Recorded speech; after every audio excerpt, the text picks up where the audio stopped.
And welcome back, everyone, to part two of this week's mailbag. It being the afternoon of April 25th. We recorded part one earlier this week, so you can go check it out. And while you're at it, you can also check out our Farewell to Garrett episode that we recorded on Wednesday night. Garrett's last episode as a official member of the Skating Penguin Network. He is obviously moving on, as we discussed before, but now we are on to part two of this week's mailbag. Another 8 questions, not to spoil for anyone, but all coming from Brian once again. He got in on the action early on Sunday, so make sure you pay attention if you want to ask a question to check out the Twitter feed on Sunday, where we'll post the tweet and you can ask the questions in the replies. So it's once again Robbie here with Snail. And we're just going to jump right into this. Snail, you can read me off the first question here, and I'll give an answer. And then, as always, we'll rotate through until we're done. So, Snail, all you. All right. Well, this question coming from Brian is one that I also am curious about. What do you foresee Kyle Dubas doing with Ricard Raquel? He had a tough season, but with Gino and Michael Bunting, that line was incredible. So, I think that there's very few names that are, I would say, completely safe from trade discussions. I think Ricard Raquel is not one of those names, obviously. He only scored, I believe, 15 goals this season. He went scoreless until almost Christmas. He did miss a bit of time. He did have a shoulder injury that I guess plagued him for the entire season. He will not be playing for Team Sweden in the World Championships coming up. But I think at the very minimum, Kyle Dubas is going to take phone calls or make phone calls shopping Ricard Raquel this offseason. I think that is a hard contract to move, but I think there are teams where he can make it work. If not, he could try another year in Pittsburgh, but I don't foresee him a guarantee exit out the door. But I definitely think the Kyle Dubas will be listening to calls or making calls on Ricard Raquel's availability this offseason, like he will with many other players on this team. But I just get a feeling that Raquel is definitely on the block. It's all going to depend on making a trade work with that contract and getting the right pieces back. I don't think you're going to get much for him with that contract, but he's one of those trades where simply moving that number off the books is the positive rather than what you get in return for him. So I absolutely see Kyle Dubas working the phones in regards to Ricard Raquel this summer. I will not say, though, that I'm for sure that he is going to be moved just because that contract is not a expiring contract next year or even 2 years left. It's a high cap hit, and he's coming off a poor season. If he was coming off a 25 goal season, then it's a completely different story. Then we're likely not even looking to trade him. But I just think that it's a tough contract to move, but it's definitely one that Kyle Dubas will be taking calls on this summer to see what is available. So was he hurt all year? Did that come out? Well, it said that he was wearing, for most of the season, he was wearing some kind of device on his right shoulder. That was what the injury was back in November, December that kept him out for a dozen games. So Mm. he was wearing some kind of device to support his shoulder. I haven't heard anything on surgery or anything, but the injury, either it just has not fully healed or he needs some kind of procedure done because he will not be going to Czechia for the World Championship. So he either just needs to rehab or there's a full procedure coming, but he's definitely battled that injury throughout the season. It must be pretty significant if he's not going to go play for Team Sweden, because those Swedes, they love to represent their Yeah. country when they can. All the in Europe especially, but 15 goals if you're hurt all year. That paints him in a different light a little bit. That's not too bad. Yeah, and again, you don't know how serious it was throughout the season. I'm sure it slowly got better, but when you're out there every night taking a beating, it's going to slow the healing process. Yeah, if he needs surgery, that's unfortunate because if it's a serious shoulder injury, he's probably out until Thanksgiving at the earliest next year. And Yeah, it'll all depend on what the doctors say, but I definitely think that he will be a topic of trade discussions at some point this season between Dubas and other general managers. Question number 2. Again, we're talking players and their futures in Pittsburgh here. Do you think Tristan Jarry is more likely gone than not? Geez, that's I don't think he's gone, but I can't say that without just like I have to say that like I didn't necessarily agree with the contract they gave. I've never felt safe with Jari and Net Yeah. in Pittsburgh. Really, there was maybe I think the instance where I was begging and pleading for him to play was in the last playoff run against the Rangers when we had Louis Domingue in net and Casey DeSmith hurt himself. That's the last time I can remember where I was actually like, please, Jari, start in net for once. As a biased kind of Jari skeptic, I would hope that, but there's things that need to fall in place for that. So what it sounds like, this is what I'm gathering from the internet, is Dubas is going to take a nice long look at Blomqvist, however many games he gets in for the Calder Cup, the AHL playoffs that are happening, I believe tonight, right? I think tonight's the first game Of what? of the Wilkes-Barre Scranton No, Penguins. they lost game Oh, one last night. night. Oh, they Yeah. lost last night. Okay, so they're gonna take a look at him while he's down there in Wilkes, this Blomqvist fellow, and then I think they're gonna wait to make any moves after that. The thing with Jari leaving though, and Ned captured the hearts of a lot of Penguins fans. He was truly clutch for them. And I like the guy. I would love him back in Pittsburgh. If there was a just for the record, there was a tandem of Ned and Blomqvist up. And look, this is all if Blomqvist does well, if it looks like he's ready for the NHL or at least to give it a shot, I wouldn't mind a tandem of Ned and Blomqvist. But what it sounds like is if it looks like Blomqvist is not ready, they're gonna re-sign Ned to maybe like a like a Casey DeSmith contract essentially, and it's going to be Jari and Ned again next year. But if he is ready, I think they let Ned walk and they keep Jari unless a team were to come knocking for and they need a number one. I've been watching these Colorado games, man, and I'm curious, would a team like Colorado look at a guy like Jari? You know, there's a number of teams out there that maybe aren't contenders that could use a number one guy. Um, it's tough to say, but from what I'm gathering, and it all depends on this Blomqvist down in the AHL. It sounds like Jari is not. He is safe. His job is safe in Pittsburgh, and it'll be Ned who deserves a raise after what he did. I think that he instilled a lot of faith in him, and for those scouts and GMs watching or were paying attention, who wouldn't want to sign a guy like him to something like a I could see him getting a Casey DeSmith, maybe 2-year, 2.5 type of contract. So we'll have to see though. I'm really curious about how this goalie thing is going to shake out because next year, if the Penguins. I think you need to go into this season coming up with some faith in your goaltenders. Yeah. All right, Robbie. Question number 3 coming at you. So this is I'm curious about this as well because I don't really know of this Penguins Jesus fellow. But Brian asks, do you ever wonder where the Penguins Jesus beef towards Andrew Filipponi came from? So for those that are outside the loop, Penguins Jesus is a Twitter account that basically posts it's strictly basically Penguins content. Basically, you can go find him on Twitter. It's cheap laughs, kind of. I mean, some stuff he says is genuinely funny. Some of it's just kind of like cheap laughs or hitting below the belt. I believe in the past he was caught stealing content. He's kind of a some people follow him, some people don't. It's kind of just I don't follow him. He popped like enough people retweet him, so I see them anyway. Now, as for Andrew Filipponi is a Pittsburgh media figure. He's on The Fan. He does radio, and he basically just has insane takes about everything.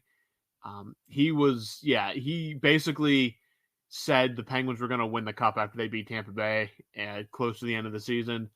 And he has a knack of jinxing whatever Pittsburgh team he's talking about in the worst way possible. So basically, like if he'd say something like Pens are going to lose tonight, people would be like, well, I definitely know I'm putting money on the Pens to win then, kind of thing. Their beef, I don't really know much about their beef.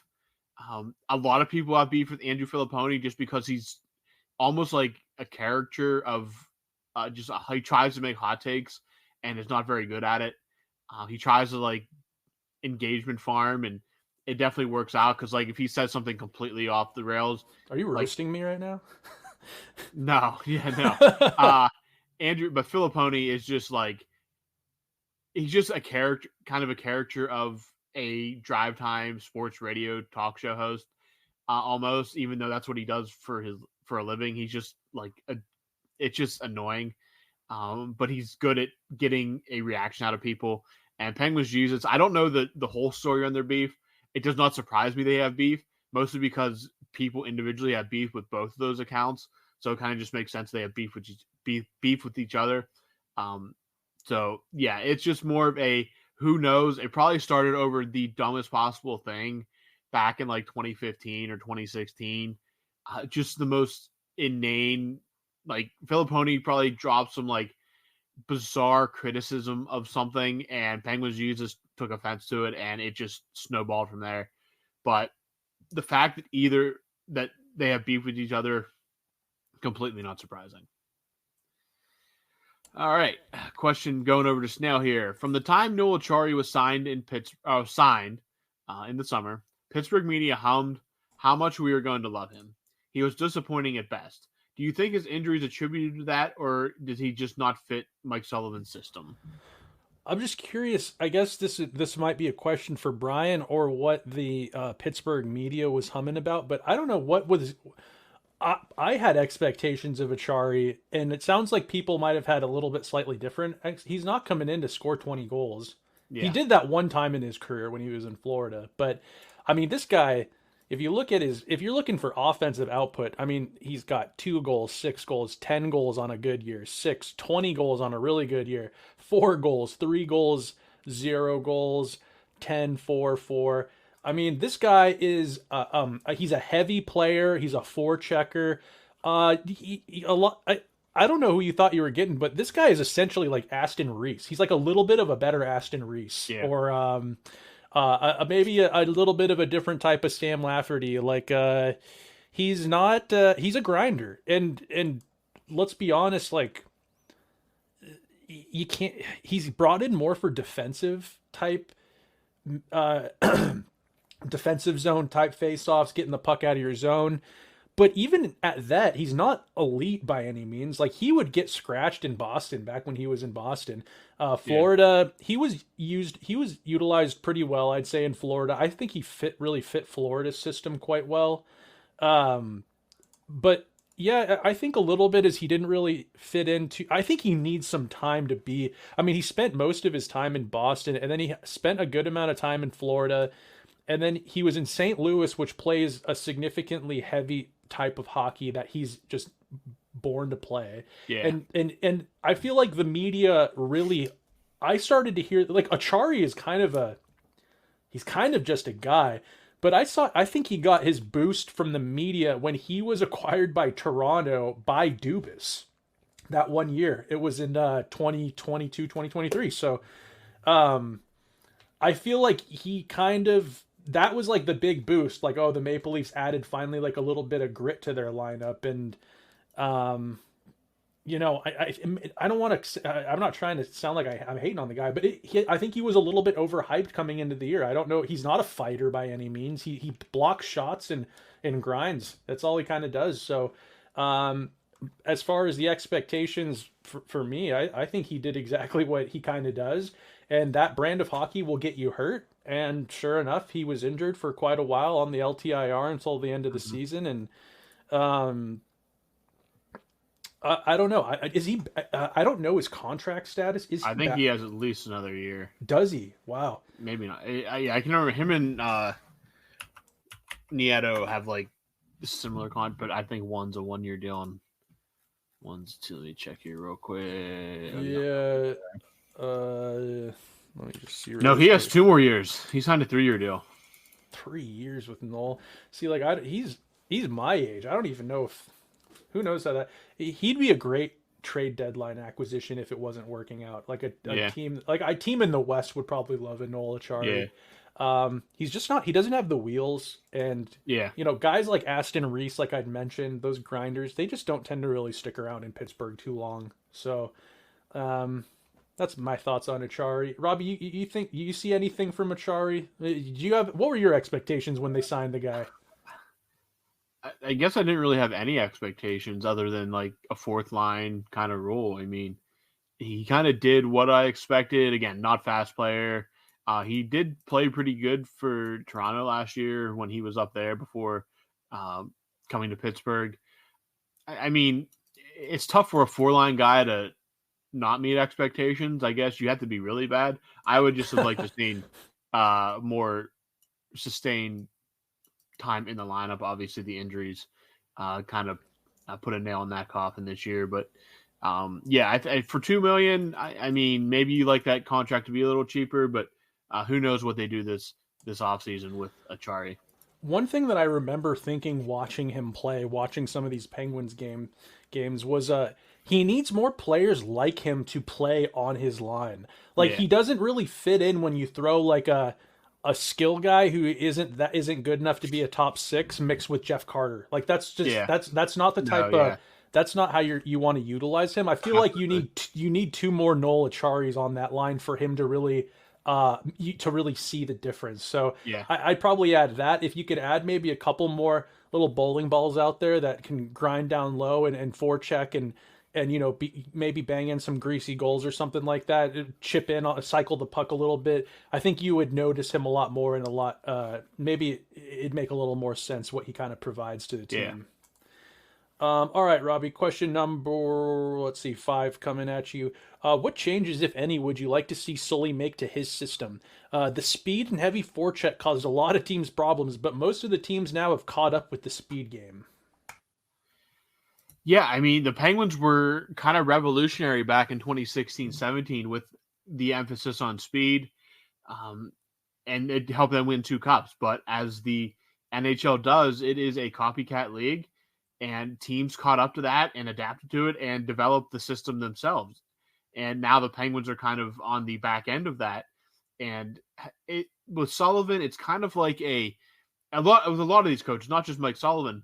It's old dog, new tricks kind of situation. Like you can't just sit down with him and expect him to change his entire system. That's why teams change coaches to bring in a new system instead of rather trying to tell a coach that he needs to change the system. That's basically what he utilized his entire coaching career. So, yeah, I don't know what changes can be made. I do like the Penguins do have success when they can forecheck.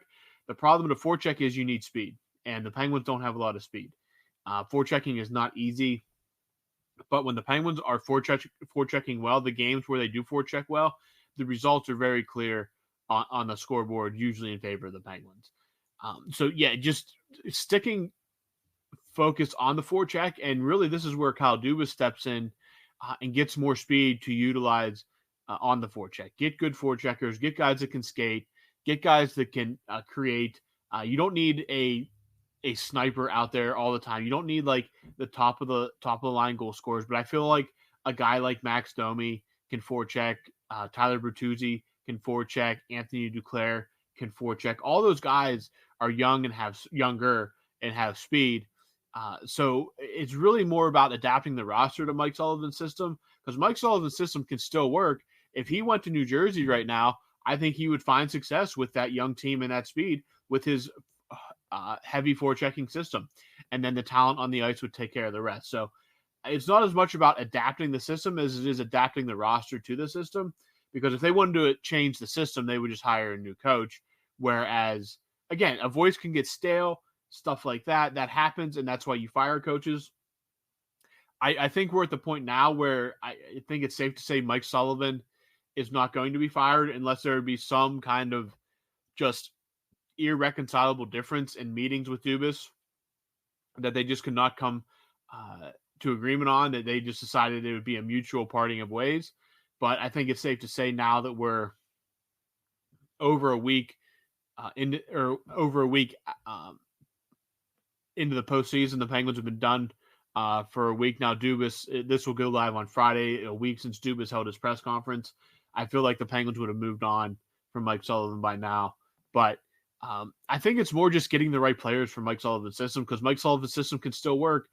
We see it when your good forecheckers are working and the forecheck's working. The results are there. It's just they don't have the depth to make it work on a more consistent basis. That's spot on. I think the one thing I want to add too is that when you're forechecking all the time like that, when you just the details of the game need to be there almost more, because it can breed chaos. I've said that a lot this year, that his system can kind of breed some chaos. You remember when that system was really working? You had just like great vet D men that just had great situational like IQ. You had like Trevor Daley, you had Brian Dumoulin, who at the time, his feet could keep up with the brain. You had Ben Lovejoy, great solid defenseman for a lot of years.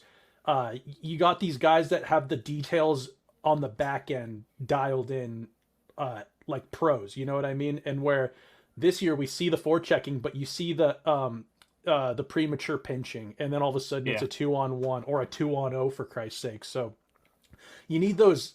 It's hard. It's a system that it takes the right pieces for sure. And I think we saw this year when things all came together down the stretch there. Unfortunately, they didn't make the playoffs, but when you were seeing that coming down the stretch, you're like, this reminds me of the glory days. Yeah, absolutely. All right. Back to Snail here. Drew O'Connor took a huge step developing this season. Finally played up to the potential we've seen in camp the past few years. If that development continues, where do you see him being played? Right alongside Sid the Kid Crosby. I don't see any other place. Maybe alongside Gino, but I think Bunting and him kind of have some chemistry that you'll probably see be extended into camp and into next season.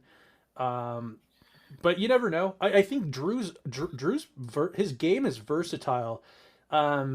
We don't know what kind of moves are going to be made coming into this off season. I don't see him going anywhere, but you never know what kind of players they might add. Drew O'Connor would fit in great on a solid third line. He could check.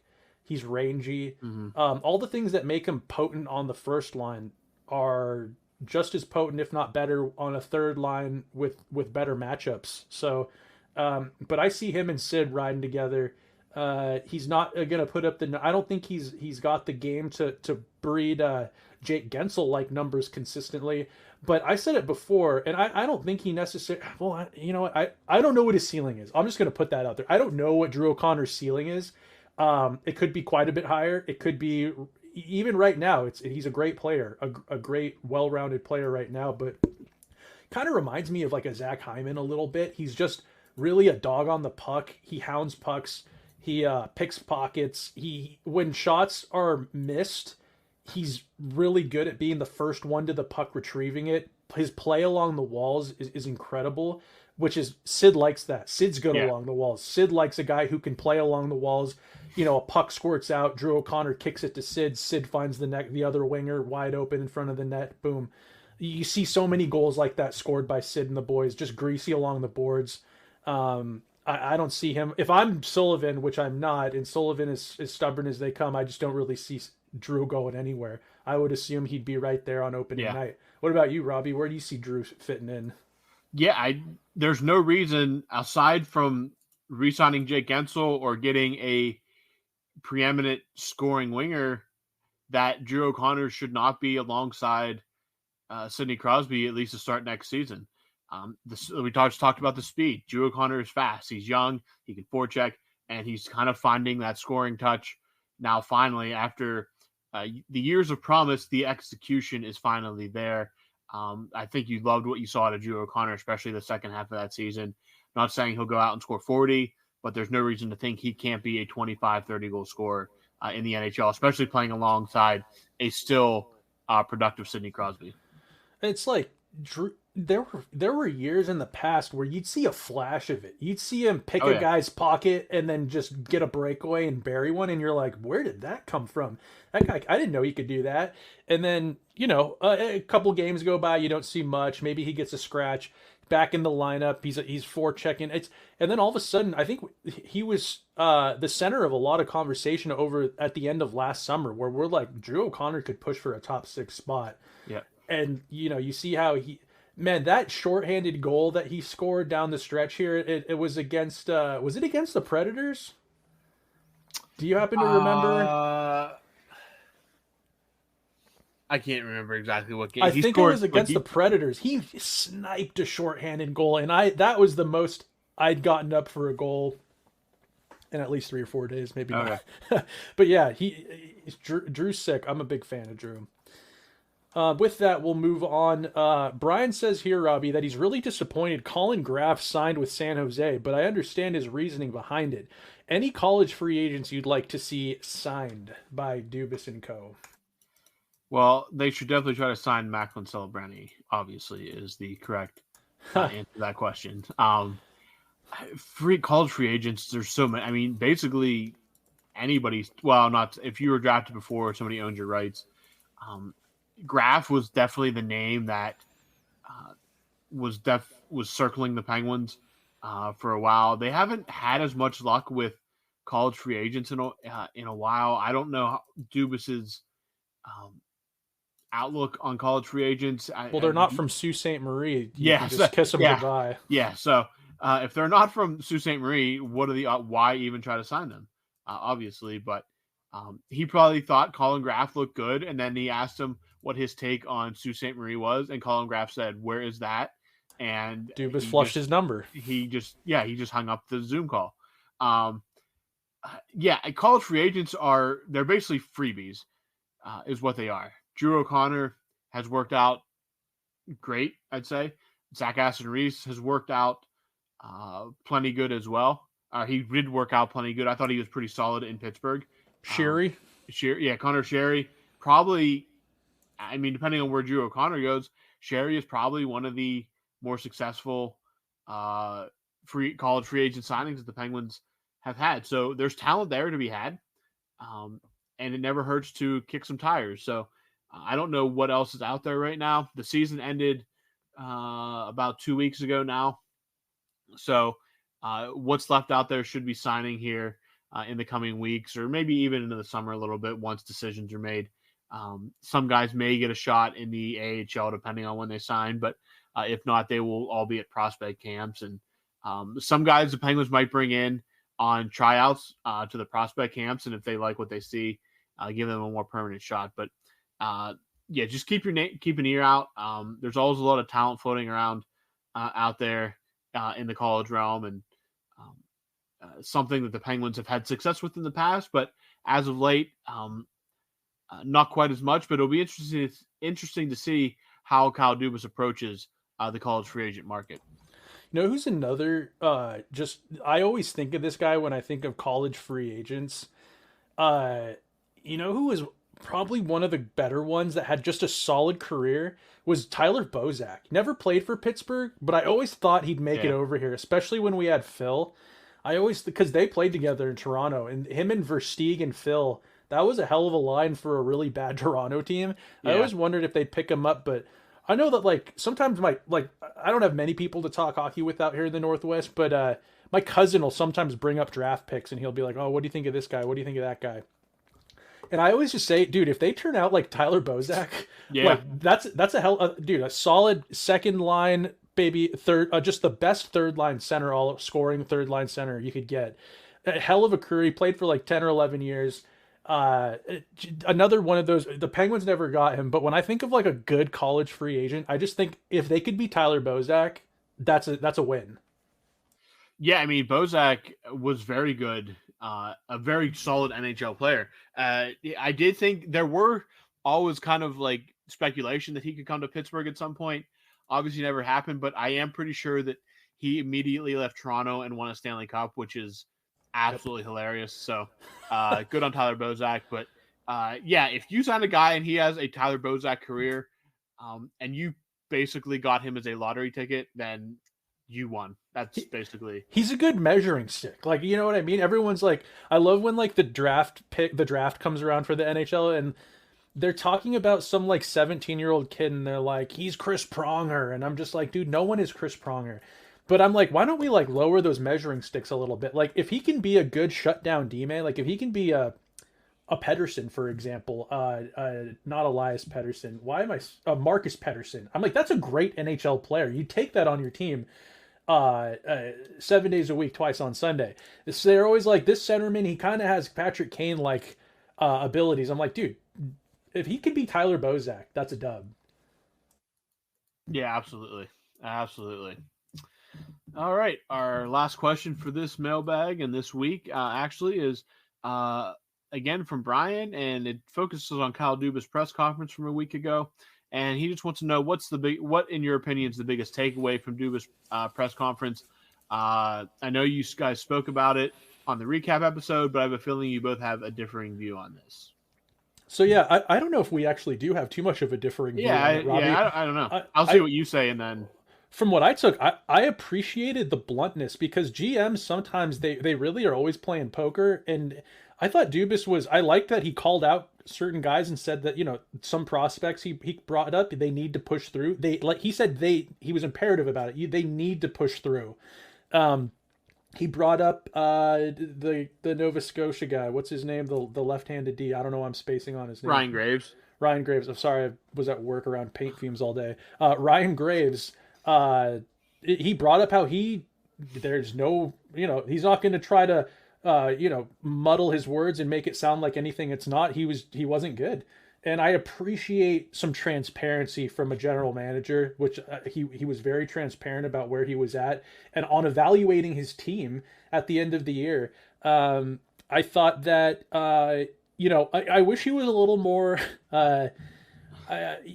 just personally, I wish that he had maybe had a little bit more of a spicier take about the goaltending. But where the goaltending is at right now, he couldn't have. I mean, even he doesn't know. He might have. He has probably a pretty good idea of what's going to happen. But this whole Blomqvist thing, that is something that he ask him again in a month maybe. But I thought it was. I appreciated the transparency, like I said.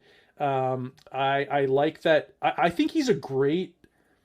Someone described him as, I think it was Dan Kovacevic described him as clumsy in interviews, and I don't think he's clumsy at all. I think that he's actually quite candid, and I appreciate the time he gives the press when he's got to make a big address like this one, like when we missed the playoffs again. It's he's not like Ron Hextall, he's not like Ken Holland, or I don't know. I just feel like he's one of the better GMs about actually kind of just sitting and really giving candid answers about things, as opposed to keeping his cards close to his chest like some are.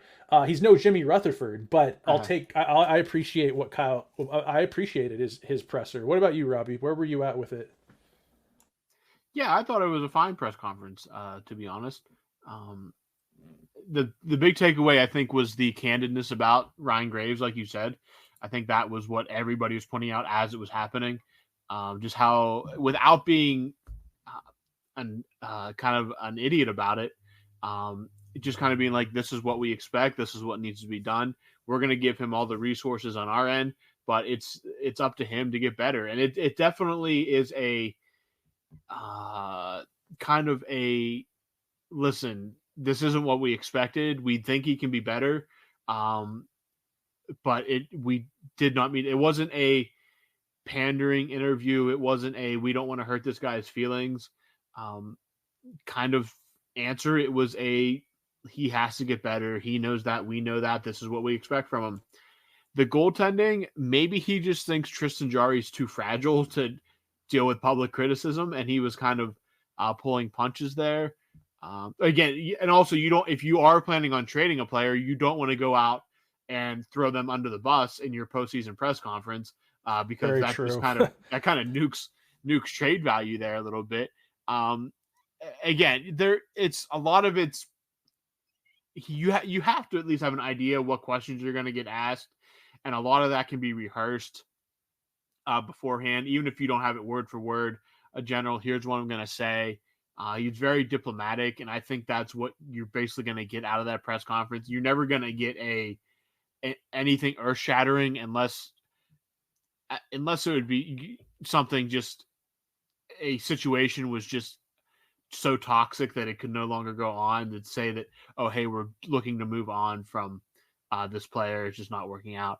You don't want to show your hand this early. Again, there's 16 teams that could possibly be a trade partner in the offseason that aren't even paying attention to a press conference in Pittsburgh 2 days after the season ended. They're preparing for a playoff push. So I think overall it was more or less just a diplomatic, like, here's how we feel. Yeah, we're disappointed, blah, blah, blah, but we're going to move on and look forward to next season. Mike Sullivan will sit down and talk, stuff like that. I didn't really have anything too crazy. I just thought it was a typical, I think a lot of people saw it and were expecting him to go like light everything on fire, kind of.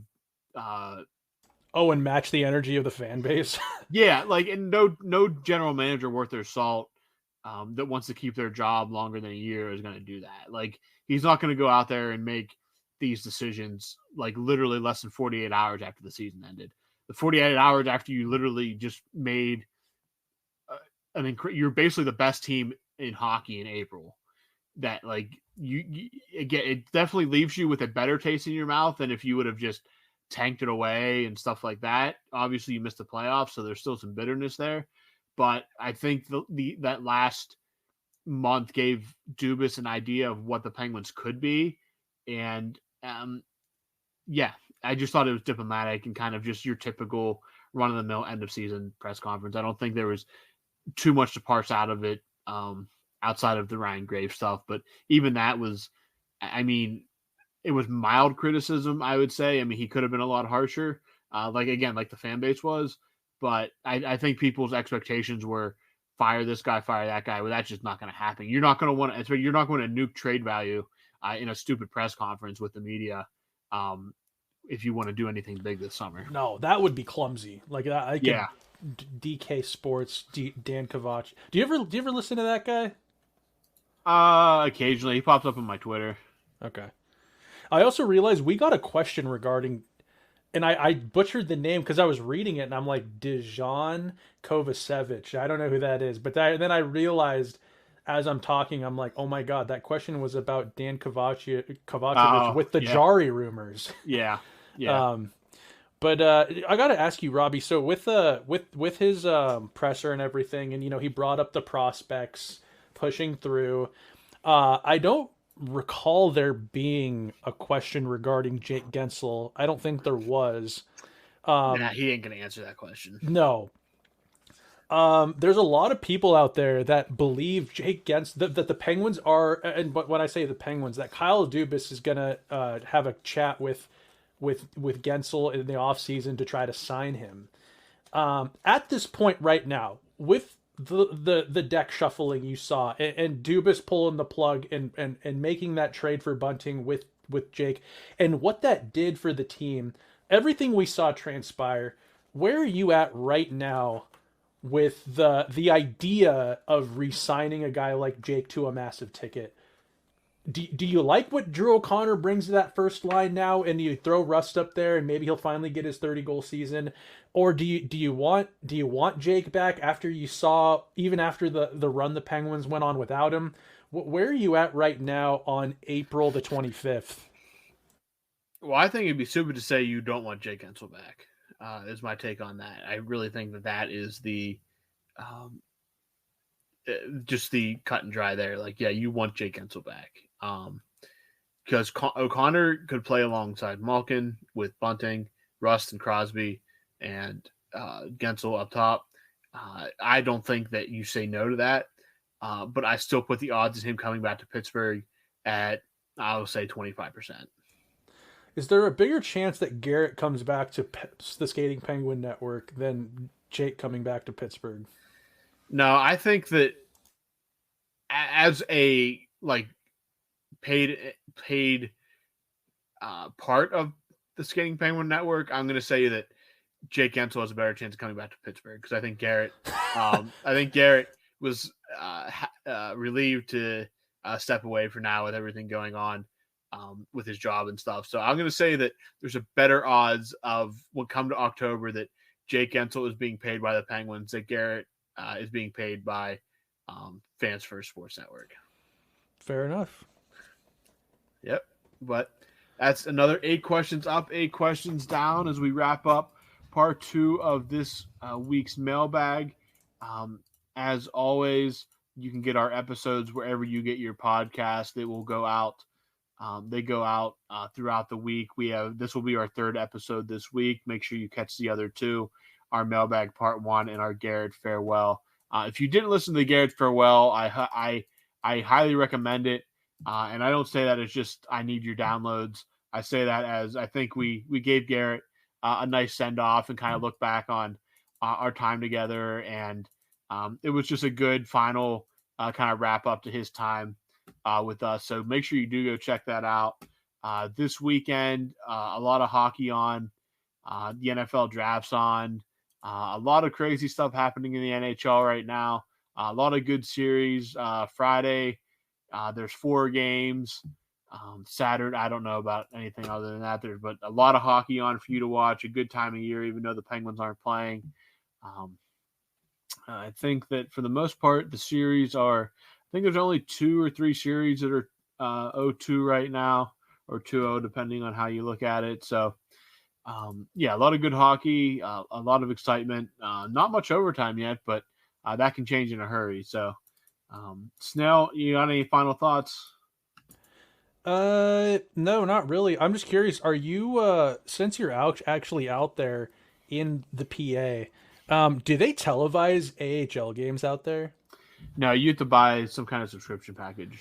Man, I have that subscription package, but I've yet to purchase. Last year I downloaded it because the Kraken's minor league affiliate was in the Calder Cup finals. But I kept it because I was thinking this year when I was kind of going through I was like, maybe if the Penguins soil themselves, maybe I'll tune into the Wilkes-Barre Scranton Penguins. But I'm curious. I might tune into the next game. What about you? You gonna watch it at all? Probably not. Being Friday night, they have to win. They have to win or they're eliminated. Oh, is it a short series? It's the first round's a best of 3. Yeah. What? Yeah, it's kind of. I thought it was best of 5, and they're like last night, like, oh, the Penguins are facing elimination. I'm like, oh, that's cool. That's great. But last night they did lose, but they said Blomqvist looked really good, and that Ville Koivunen that they got from Carolina in the Gensel trade scored the lone goal. So yeah, something to tune into. Tristan Brose made his pro debut as well, but they are tomorrow night, Friday, or well, by the time this comes out, it'll be. Later tonight, Friday night, they play game 2 against Lehigh Valley. So, yeah, go baby Pens. Yeah, I hope they get. I'd like to see Blomqvist get as long of a run as possible. Yes, I'd like to see him get as many games as possible, along with guys like Brose and Koivunen, just to get them as many reps as possible here to wrap up the season. Agreed. But other than that, Robbie, I got nothing else. The mailbag will be back posted on Sunday. Yep. And we'll be back with you guys on Monday. All right. For Snail, I'm Robbie. We will talk to you guys next week.